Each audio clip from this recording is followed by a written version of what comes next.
Welcome back. This is the spoiler review. So this is the spoiler section. Spoilers. Be careful. So if you click on this video, if this is separate, okay. But if you clicked on this video by mistake, go back and watch the non-spoiler review. So basically, we got the villains back from the first Spider-Man and the Amazing Spider-Man. I love that Dr. Octavius scene. So for those that maybe are just watching this review because they don't care if they get any spoilers, so because we got them, Sandman. Yeah. For some reason, but I don't know. But this is something that I didn't understand, because Sandman always stays in a sand shape in this movie. But I don't know. Maybe because the actor wasn't available. Maybe, but we don't know. But remember, Sandman. He never died in Tobey's in Tobey Maguire's. Yeah, no. But he always stays in a because if you watch Spider-Man 3, he always transitions from human form to sand form. It's like in the comics, though. But here he stays as a sand form. I think maybe because maybe the actor wasn't available. I don't know how they, because it appears to me like, I think it's because of the COVID situation. That's why. Maybe when they were doing filming. Because I believe, obviously, there's no research here, but it appears to me that he wasn't available, so they got a voice actor for him that sounded similar to the original Flint Marko, because we do see Flint Marko at the end, but I think it's old Spider-Man 3 footage, maybe deleted scenes, because he doesn't look a day older from Spider-Man 3. So I think it's this. In fact, after you see him, Flint Marko himself, you don't see him at all afterwards. No, I don't. And I think they used old footage when they couldn't get the original actor. Yeah, I think that was one of the issues that I've read. There was like there were articles of someone not able to make it to the set because of COVID. They couldn't make it. I don't know if he died recently. So I really love that because one of those opening scenes is the one that was shown in the trailer. With Dr. Octavius and the bridge scene, and oh my god, the gravity of those scenes, they felt so grounded, they felt so realistic, so real. Even the emergence, the urgence, it felt so. There were when there was like urgent moments, they felt urgent. It felt Dr. Octavius felt more. He felt literally menacing. Not apart from menacing, he was very. How can I say this? No, he isn't. He was heavy hitting. Sorry, I'm talking about Sandman again. Sorry. Because he's still alive. I think he probably couldn't make it. Maybe he was doing another movie. They did say that one of the actors couldn't make it to the set. Because I think he looks exactly the same way. Exactly the same way he looked in Spider-Man 3. Exactly the same. There's no aging at all. I think I don't see him again. That's why I think. Yeah, but I mean, it makes sense. It was something that we were told that remember this film they started shooting this movie way before COVID. Well, it was I think literally starting the pandemic. They had started shooting this film. So it was a bit difficult to actually get access to some of the actors, and some of them when they actually called them in for reshoots, they couldn't make it. They still weren't available. So maybe that's one of the reasons why they did that. And Sandman here isn't a villain, even though it appears like he's going to be a villain from the trailers. But they do have their own reasons why they would attack. Every single one does have a reason. Sandman Sandman wants to go home, and that's the only reason. Makes sense because he really wanted to go because home. Spider-Man, because apparently Spider-Man here doesn't want to kill them, because if they go back home, they would die. So to Spider-Man fighting Spider-Man. Exactly. It was exactly the same way it happens in the movie. So he tried to avoid that by changing them, but to Sandman that was something that Spider-Man just wanted to go home, but obviously He doesn't Spider-Man, die. because Spider-Man just has this cube and he wants to press. If he presses the button, everyone goes back. Yeah. But Spider-Man just wants to press the button because he doesn't want to be there. Exactly. And it makes sense. And he's angry with Spider-Man because he won't press the button because he wants to save the others. But he doesn't care about the others. He just wants to go home. Exactly. Because he has a daughter. Yeah. But that's which I really loved about this film, because they literally gave everyone a reason, and you could understand both sides. Literally, you could understand both sides, because you can understand Peter Parker trying to do the right thing, especially after the events of the events of him being outed by the media as he's a killer or something. So he wanted to make that. So he was working on that front, at the same time trying to balance the look of how he would look if he actually changed those villains from being villains. Yes. Which was a lot to deal with. And we've got Green Goblin here as well from Tobey Maguire's universe. I think even though he hasn't, I think he has the same looks mostly, but he looks exactly. It doesn't look like he aged a lot, even though he did. He does look a bit aged, but not too much. And it didn't bother me at all, because he killed it with his performance in this one. He killed it. I think this was much better than the first Spider-Man of Sam Raimi's Spider-Man. This is a much better performance in my opinion. And then we got Doc Ock, which we saw in the first trailer as well. Oh yeah, he was amazing. He was. I think he was the comic relief in this one. Yeah, basically. so many things. This is the first one that shows. He's the first one that shows up as well in the movie. Yeah, but it's not bad comic relief. It's actually makes sense, with what's happening. So it really blew me away how perfect it was, and how it wasn't on the nose. It wasn't like on the nose jokes every time, or like to make let's make it funny. No, it made sense at the opportune moment. So it wasn't. So I think I give props to the actor Alfred Molina. He really did a great job in this one.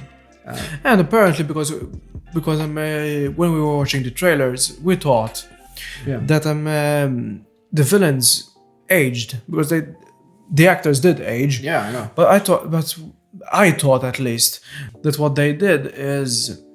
It wasn't. I thought that it wasn't exactly the same version, the exact same version of Doc Ock directly from Spider-Man 2.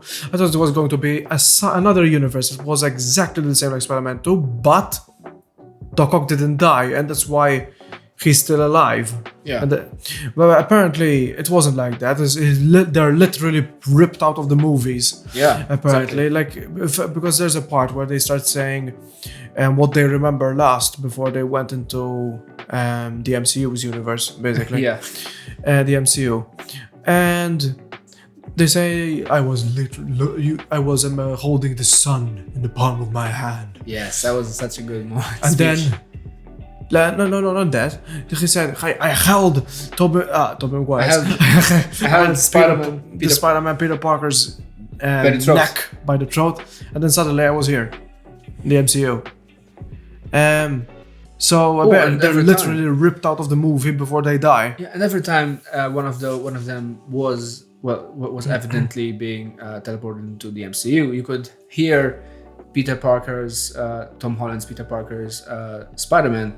He had the spider senses, that sound that came with it. It was really good. I think this time was a little better, the spider sense, because the first time we saw spider sense technically was in Infinity War, but we always saw just some hair rise. Yeah. But this one was a bit closer to what I expect from a spider sense. And the Electro here, there's a reason. Apparently, they show a reason why he's not blue anymore. Exactly. He's literally the same one. He changed because he came into this universe. As I said before, I thought it was a different version from another universe, but but it's literally the same one. And the reason he isn't blue is because he changed with the time. No, it's because he lost his original his original power source. He did, basically. yeah. So the power source from the MCU makes him look normal again. Yeah. how he looks in the comics. And that's why he has yellow electricity as well, not instead of blue. He was badass in this one. It's like there's a shot where like a lot of electricity is going over him, and you actually see the shape of his original suit in the comics. Yes, that was amazing. And also, I think his lines were quite good, to be honest. I thought before seeing this film, I thought that Electro's lines would be a bit more generic, you know, how they were in Spider-Man, Amazing Spider-Man. I was thinking like that, but I was surprised by how I think they basically managed to fix a lot of mistakes that were made in the Amazing Spider-Man 2. They did pick some jokes from those films. They did actually reference some things from there. Okay, so we can move on to Lizard here. Lizard was as forgettable as he gets. Yeah, to be honest, I missed Lizard. I was like, Lizard was completely forgettable. I mean, he wasn't an interesting character in the original movie he came from. So yeah. I actually there wasn't too much backstory behind Lizard in this one. They did mention some things there and there, but he wasn't the main focus of the story. He was more like a sidekick character to the bad guys. It's just basically just a brute. I mean, he talks. It was something that was surprising to me. Yeah, he does talk in the original. He does, but it's a different voice. The accent. I don't actually know. But it is, even though in my opinion, Blizzard was the worst one in terms of character. In terms of his character, and I think he was like Sandman. He wasn't we barely saw him as well. We barely saw him in the film. The design is still bad. I mean, it's the same design. I know they couldn't change it, but I still hate it. It's the same design. So. I still hate it from the first movie. They hate that he first appeared in. All right, But it wasn't. It was more of like a. It wasn't something that the good outweighs the bad. I think it was a small thing. I think that they didn't fix him because they couldn't. It doesn't make. There's no lore-friendly way to fix him. Exactly, but to be honest, it didn't really affect the movie overall. But they managed to fix Electro. Because Electro does actually have a way that you can actually make it make sense to make him look normal instead of blue. I think if you remove the Lizard, I think it wouldn't affect the movie overall because the movie was great to begin with. So the Lizard really didn't make a difference. The Lizard was a very a bad character. Basically. The only thing that was different was the next part. we see some old friends this time instead of some old enemies. Got me so giddy, and I was so excited. I was like, yes! First thing we see is Andrew Garfield's Spider-Man. From an alleyway. And it's obviously shot in a way to make you think it's Tobey Maguire because it looks almost copied from the... If I have to... It looks almost copied directly from this alleyway. From Spider-Man 2. Alleyway, yeah. Like the alleyway where Tobey Maguire loses his powers in Spider-Man 2. So, in fact, he's literally in the dark where you see it's just eyes, his mask. That was a good reveal. And then he shows up. Yeah. To be honest, if I have to give my exact reaction to that moment, at first I couldn't believe it. I was like, this can't be. Okay. But the closer he got, I was like, I was questioning, yeah. And even the cinema, everyone in the cinema was they started clapping. They started clapping. I started clapping. I was like, I couldn't stop myself. I didn't clap when Andrew Garfield showed up because I really didn't like those movies. I personally, just how can I say? But even though I didn't like those movies, The Amazing Spider-Man 1 and 2, I think that they fixed him here. They managed to make Andrew Garfield's Spider-Man actually likable here. And they fixed a lot of his flaws, I think, because the writing is actually good this time. Yeah. To be honest, I did like the first one. I didn't like the villain of the first one, but I did like Andrew Garfield's Spider-Man, the first one, a bit. For me, it was a good average movie. I still loved it. Well, I didn't love it to an extent where I love the Sam Raimi Spider-Man universe movies. I was like, oh yeah, it's good, but that's it.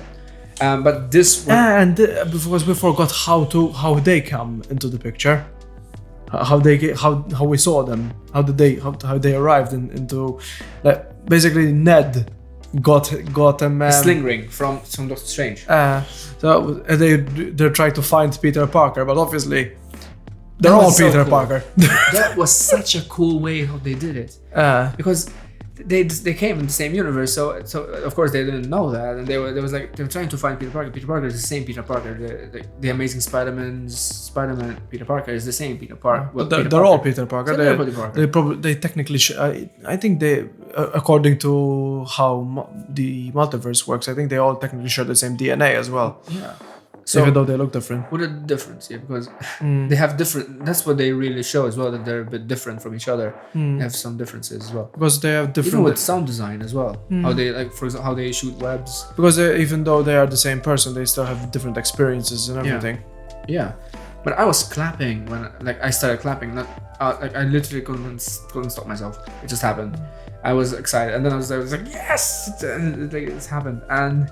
It happened because I was like, I hope that they bring the 3 Spider-Man. They actually did it. They actually fucking did it. And then after they get Andrew Garfield, basically.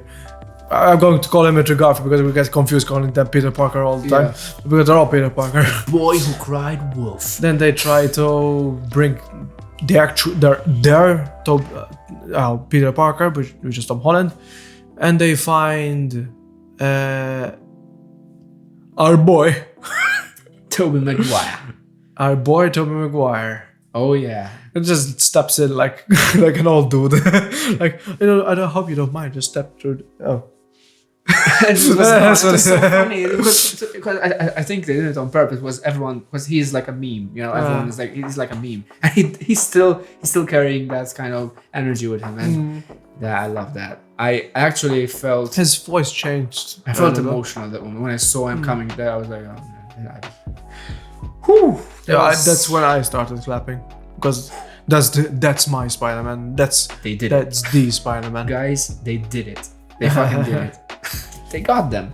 Like, I'm getting emotional now, to be honest. Like, holy shit. Well, they fucking did it. I hope we could see more of Tobey Maguire someday. Yeah. Because I miss that character. That actor as well. And they did that scene as well with how do you everyone prepare your web shooters? Yeah. They addressed. You guys got web shooters? They addressed the fact that they. On the Statue of Liberty. And they're talking on the Statue of Liberty as well, like trying to discuss. So how does this work? How do you do this? Exactly. How does it feel and everything? Yeah, it was so good. And they started basically like drawing references to their own movies. Yeah. Like, remember when, like, I blocked it once with my emotions in Spider-Man 2, basically. Yeah. And they started saying, hey, I fought an alien. Oh yeah, I fought an alien once, but it was black and slimy, basically.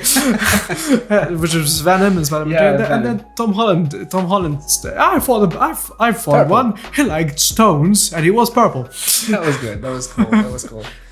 and then Andrew Garfield said, I would like to fight an alien. Because Andrew Garfield starts him feeling worthless compared to the other Spider-Man.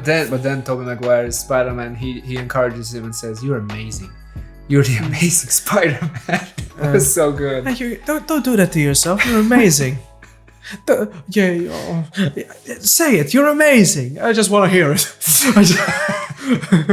I mean, he is amazing in this one. He definitely amazes me. He doesn't want to say it though. It doesn't feel like he is amazing. He just wants to hear someone say it. But it was amazing. He was amazing in this one. That's guaranteed. They redeemed his mistake from the Amazing Spider-Man 2 because the shot where you saw on the second trailer, I believe, you see MJ falling down, and Peter Parker was thwarted by Goblin. Tom Holland, Peter Parker didn't manage to save her, so he was thwarted by Goblin himself. He just so Andrew Garfield saves her instead. Yeah. And like I actually felt emotional for him. I actually was about to clap. I was holding her like this. Are you okay?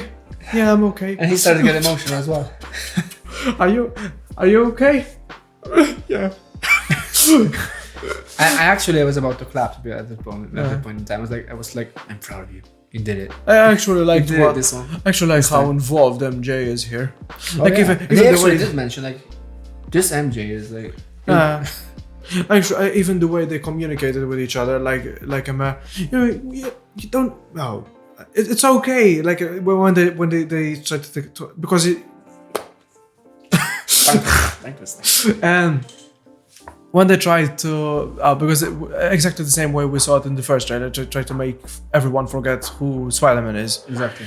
But he tells MJ that he tried to.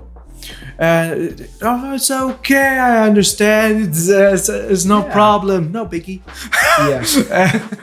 So We could work this out like together. she didn't like scream at him or something. Like, hey, just next time tell me before you do so or something. Yeah, we like, could work this out together. You know? we work it out like a couple.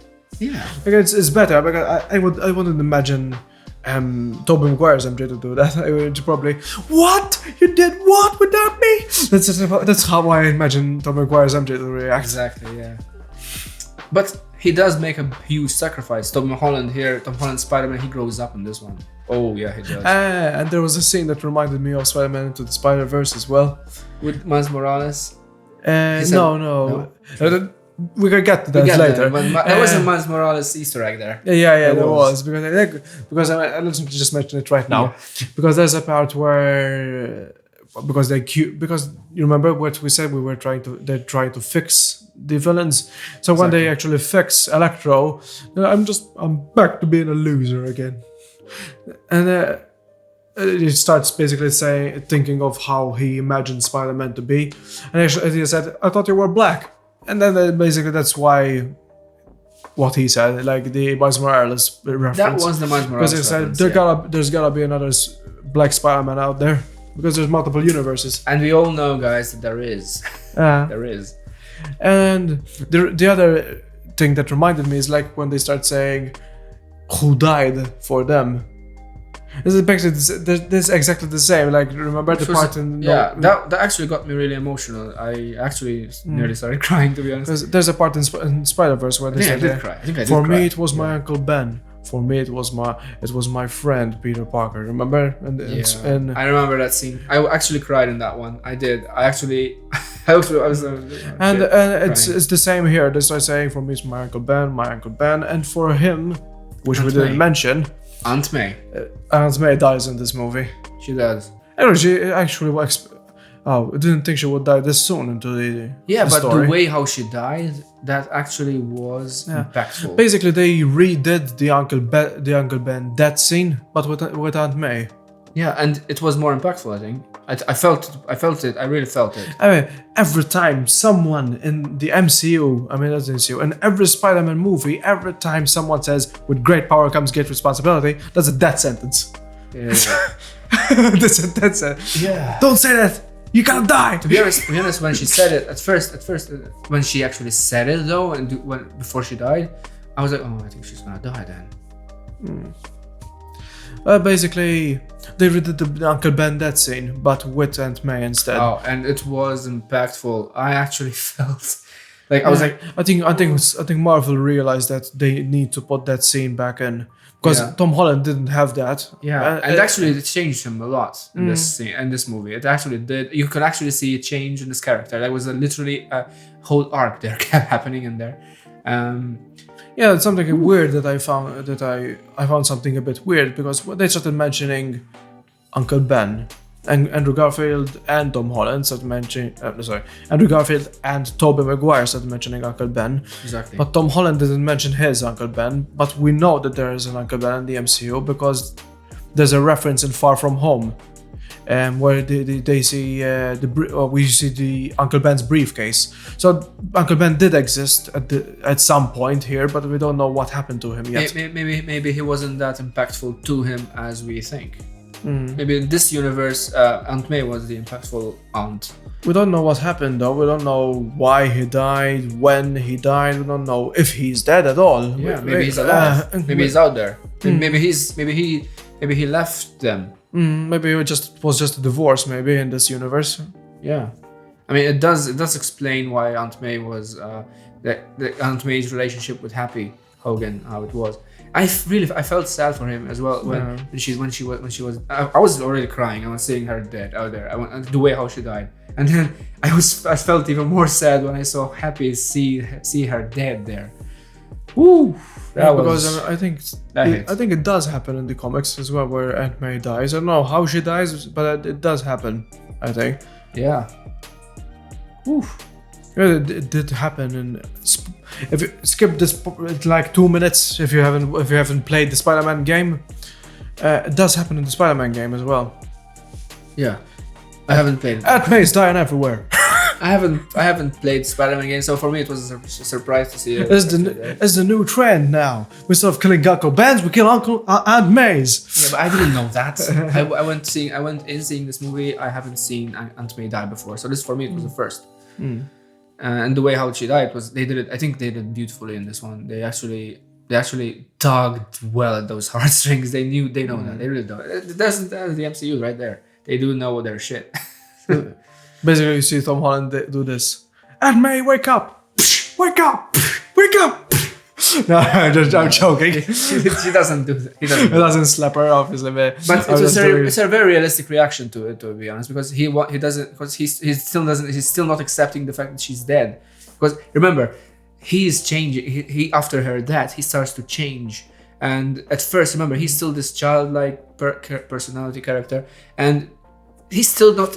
There's still some of him that's still also trying to not accept that she's dead. And then then he realized that she's dead, and the reason you might feel like sad for because Aunt May died, because the reason that you felt that way this time around, they focused more on Aunt May in this movie. Because if you think about it, in Home Alone, in Homecoming, and Far From Home, Aunt May wasn't that prominent in the movies, but she was there. She was there, but she wasn't like she was just like, okay, she's just a character in the movie. She wasn't that important in the other movies. Yeah. But in this one, they focused a bit more on her character, so we started to know her a bit, and that's why you feel the feeling of loss with Spider-Man, because like you start knowing her. Exactly. Like that's the reason most people don't cry when like, for example, if you meet someone else on the street and they tell you my father died yesterday, you won't start crying, like start sobbing, because you never knew them. Because you don't know them. But now that you know them, you know her, you start missing her. Exactly. Yeah. Issa, naqbżu l-bicċa tal-ending. Tamtejn sa kollox. So basically, this movie ends like with the arc of the whole movie. After Aunt May's death, we see that he makes this big sacrifice play here. Peter Parker, Tom Holland, Peter Parker, he sacrifices MJ's love and his friendship with Ned and everyone, even having met the Avengers and Doctor Strange, literally everyone. To basically do the grown-up thing and just stop all that madness that was ensuing with the multiverse. Well, not the multiverse. I see what you did there. Is that madness? Multiverse of madness. Trust me, we're getting there. That's what's coming later. Yeah. He made his own suit. He actually sewn his own suit now, and it looks exactly. Before we move on to his suit. This was another heartfelt moment as well here, like a very emotional moment. It's like sort of like Aunt May's, but I think this one was actually much more impactful. Oh yeah, Aunt May's. Like even the music, it was like seeing this up like this, like seeing them say goodbyes. It's basically like MJ or Peter are going to die. That's how it felt, because it might not work again, because this how love works. Just a build up of the right circumstances at the right time. And I literally felt it when Peter was looking at his best friend Ned there, and he wasn't even noticing him because he had forgotten him, and I felt it like. And this might mean that he might not be able to get back together with MJ again as well. Yeah. Or maybe it will take a lot longer. Yeah. Yeah. Because MJ not only not just MJ, but everyone, but MJ not only forgot that he is Spider-Man, she forgot that he even exists. Exactly. No one remembers Peter Parker. Peter Parker. No one. Sorry. Nobody can remember that Peter Parker ever existed. They don't even know he was born. Exactly. Oh, they know that there was Spider-Man, and that's it. And they can't even go to school with her because they don't know he exists. That suit looks really close to the source material, and not source material. The sauce. It's technically sauce. Yeah, it's what makes the movies. Yeah. Chef's kiss. And the little extra there. It's similar to the actual comic, basically. Yeah. I think he was inspired by Tobey Maguire's and Andrew Garfield's suits, to be honest. He was inspired by those. The only thing that stood out a bit to me from the costume that he made, and we're saying, look, he didn't make it the same way that he made it in Far From Home. Because remember, in Far From Home, he used a machine to make it. Yeah, that was Iron Man's help. He did that with Iron Man's help. He's literally doing this old school, the way the original Spider-Man, the comics does it. He literally knitted himself, planned the whole design himself and everything. Exactly. And the only thing that stood out to me that was a bit not unrealistic, how can you say, like different from the other Spider-Man suits that we've seen before. Yeah. Like Tobey Maguire's and Andrew Garfield's. It's a bit too shiny, I think, in the blue. Like the blue parts, it looks metallic, but it's fabric. I think it's on purpose. But I don't know. But I think it's just a new style. Yeah, it's not a bad thing. To be honest, I loved it. That scene actually felt deserved. I believe that he did that suit was inspired directly from Andrew Garfield and Tom Holland. Yeah, Tom Maguire. He met them. He saw what their suits look like, and he tried to merge them, I think. Yeah, Tom Maguire. Yeah. What did I say? Tom Holland. Okay, sorry. That moment, that final scene when he was swinging through New York, that actually was deserved. That was a deserved moment. Yeah, and it's obviously it's obviously like a reference to the original Sam Raimi movies. Yeah, well, that's the Sam Raimi movies always ended with Spider-Man swinging through the city. Exactly, and it was glorious with a glorious ending of music. With the orchestra, kind of like I still I'm still a bit worried for Spider-Man right now. Like I still feel worried for him. Why? Because he has to start everything from scratch. Yeah, he has to start from I feel like what the fuck is he gonna do this? But the possibilities are endless. He has to meet with King. I'm not just worried. I'm sad for him because he lost MJ. He lost everyone. No, basically he lost everyone. He's on his own now. I'm gonna cry now. That's why I felt really emotional when he was at the bakery and he saw MJ and his best friend. He was looking literally across. He had a speech completely written, trying to make her remember. That was so sad. But I think I could see like what he's thinking. But like he was trying to remind her everything. But I think he decided to try to reignite her spark, basically. It didn't work. No. And it was sad. I think he's going to try to make her get to know him all over again, like like the first movie. Yeah. And that's why I think they did a masterful job in this film. And even though the mounting pressure that they had with fan expectations, everything, they absolutely killed it. They fucking killed it. They did it. And there are, in case someone's still watching right now, because I think it's going to be a long one. Yeah. There's going to be there are two post-credit scenes. Oh yeah. There's one in the middle. Technically, it's a mid-credit scene, and there's one at the end. It's a hilarious scene with Eddie Brock. Yeah, from the Venom series. Yeah. He just leaves something behind, a little token behind.